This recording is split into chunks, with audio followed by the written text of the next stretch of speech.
मदन और रतन। जब बेताल ने वापस न जाने का वादा किया तो राजा विक्रमादित्य को बहुत खुशी हुई। बेताल बोला, साधु का आश्रम आने वाला है, तुम मेरी एक कहानी और सुन लो, हो सकता है कि ये आखिरी कहानी हो। राजा ने कहा, इस बार तुम्हारी 25वीं कहानी होगी। बेताल ने कहा, हां, ये 25 कहानियां बेताल 25 के नाम से जानी जाएंगी। इस प्रकार बेताल उन्हें एक अन्य कहानी सुनाने लगा। एक बार मदन और रतन नामक दो युवक बाली टापू पर रहते थे। वे बहुत अच्छे दोस्त थे। एक दिन दोनों एक साथ व्यापार करने निकले और बहुत धन कमाया। जब वे वापस आ रहे थे तो एक जंगल से गुजरे। उन्होंने तय किया कि वे अपनी कमाई का हिसाब लगाएंगे। दोनों अपने आगे सारा धन रखकर उसे गिनने लगे। जब वे पैसे गिन रहे थे तभी उन्हें एक औरत के रोने की आवाज सुनाई दी। वो उनके पास आई तो उन्होंने उसके रोने का कारण पूछा। वो बोली, मैं बहुत दुखी हूं। कुछ दिन पहले मैं अपने पति के साथ इस जंगल से जा रही थी, तभी डाकुओं ने हमारा सब धन और गहने लूट लिए। उन्होंने मेरे पति को भी मार डाला। अब इस दुनिया में मेरा कोई नहीं रहा। मैं क्या करूं? मेरी समझ में कुछ नहीं आ रहा है। मदन और रतन को उस औरत पर बहुत दया आई। उन्होंने उसे अपने साथ बिठा लिया और खाने के लिए भोजन दिया। रात को वे अलाव जलाकर पहरा देते रहे ताकि कोई जंगली जानवर उन्हें नुकसान न पहुंचाने पाए। अब उस औरत के बारे में कोई फैसला करना जरूरी था। उन्होंने सोचा कि वे उस औरत को अपने साथ ही रखेंगे ताकि उसे कोई कष्ट न हो। वे दोबारा उसकी शादी करने के बारे में सोचने लगे। फिर दोनों ने निर्णय किया कि उस औरत के साथ किसी की शादी हो जानी चाहिए। जब उन्होंने उस औरत से पूछा तो उसने सहमति में अपनी गर्दन हिला दी। लेकिन मुश्किल ये थी कि मदन और रतन दोनों ही उससे शादी करना चाहते थे। ऐसी स्थिति में उन्होंने निश्चय किया कि वे अपने नाम दो अलग अलग पर्चियों पर लिखेंगे और उस औरत से एक पर्ची चुनने को कहेंगे। पर्ची पर जिसका नाम होगा वही उस औरत से शादी कर लेगा। जब पर्चियां बनाई गईं और उन पर्चियों में से उस औरत ने एक पर्ची उठाई तो उस पर मदन का नाम लिखा था। अतः मदन की शादी उससे हो गई। कुछ वर्षों बाद मदन के घर में एक बेटे का जन्म हुआ। फिर मदन की मौत हो गई। रतन को अपने दोस्त के मरने का बहुत दुख हुआ क्योंकि मदन उसका बहुत पुराना मित्र था। वे बचपन में साथ साथ खेलते थे और विद्यालय में पढ़ने जाते थे, इसलिए वे बहुत घनिष्ठ मित्र थे। मदन तो मर गया, लेकिन रतन की परेशानी खत्म नहीं हुई थी। मदन की विधवा उससे आधी जायदाद मांगने लगी, लेकिन उसने एक भी रुपया देने से मना कर दिया क्योंकि मदन के साथ उसकी कोई साझेदारी नहीं थी। तब वो राजा के दरबार में न्याय मांगने पहुंच गई। राजा ने सारा मामला सुनकर अपना न्याय दिया। उस समय सारे दरबारी उपस्थित थे।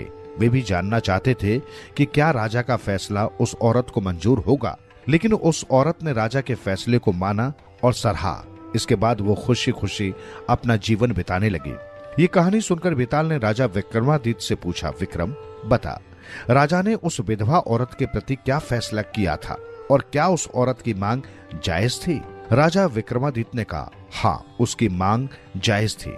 उसकी शादी तो मदन से हुई थी, लेकिन जब वो उन दोनों से मिली तो वे काम में साझेदार थे। इस तरह उसका दोनों पर एक सा दावा था। वो रतन की जायदाद में भी हिस्सा रखती थी। राजा विक्रमादित्य की बात सुनकर बेताल बहुत खुश हुआ और बोला कि उस राजा ने भी अपनी ओर से यही न्याय किया था। धर्मदत्त। राजा विक्रमादित्य सावधानी से पीपल के पेड़ के पास पहुंचे। बेताल पहले की तरह उल्टा लटका हुआ था। उन्होंने उसे पेड़ से नीचे उतारा, उसे अपने कंधों पर रखा और राज की ओर चल दिए। रास्ते में बेताल उन्हें एक नई कहानी सुनाने लगा। राजा विक्रमादित्य ने फैसला कर लिया था कि वे उसके प्रश्न का उत्तर नहीं देंगे, लेकिन हर बार बेताल की धमकी उन्हें बोलने के लिए विवश कर देती थी। चेदी देश में धर्मदत्त नामक एक ब्राह्मण रहता था। वो बहुत बदसूरत था, इसलिए कोई भी युवती उससे विवाह नहीं करना चाहती थी। ये जानकर वो बहुत दुखी रहने लगा। एक दिन उसे किसी विवाह समारोह में बुलाया गया।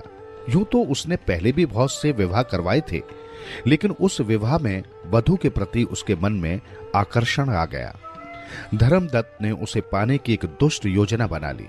जब विवाह हो गया तो उसने वधू के माता पिता से कहा कि उनकी बेटी पर किसी शाप का प्रभाव है। उस शाप से छुटकारा पाने के लिए उनकी बेटी को पूजा और अनुष्ठान हेतु उसके साथ एक रात बितानी होगी। ये सुनकर लड़की के माता पिता ने हामी भर दी। धर्मदत्त ने उस लड़की के साथ बुरा बर्ताव किया। लड़की ने सोचा कि वो भी अनुष्ठान का एक हिस्सा होगा। उसने अपनी ओर से कोई विरोध नहीं किया। वो सब कुछ उसी तरह करती रही जैसा धर्मदत्त उससे कहता रहा। अगले दिन वो लड़की अपने ससुराल पहुंची। कुछ समय बाद उसने एक बेटे को जन्म दिया। वो बच्चा बिल्कुल धर्मदत्त जैसा दिखता था। उसका चेहरा और रंग भी धर्मदत्त जैसा था। लड़की के ससुराल में कोई व्यक्ति इस बात को नहीं समझ सका, लेकिन उसका पति सब कुछ समझ गया।